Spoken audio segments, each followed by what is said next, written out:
Dalagaadha dubbiin guddoon OMN maal dalagaadha waan OMN dalagu san bu'aa saniin madaalamuu qaba. OMN qofaa miti. Namni hedduu OMN qofa beeka Usmaan.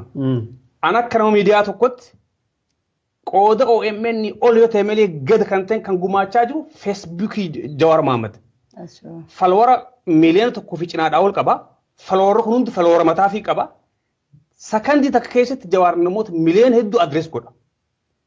Kun qabsoo tana keessatti bu'aa guddaadha gumaache OMN ol yoo ta'e malee gadii miti. Ani madaala ija nama miidiyaadhaatiin dubbadha.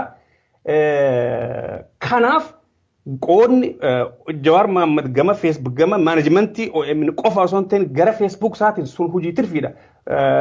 OMN kan isaa hayar godhe miidiyaa kana akka maanaj godhuuf daayirektarasiiti.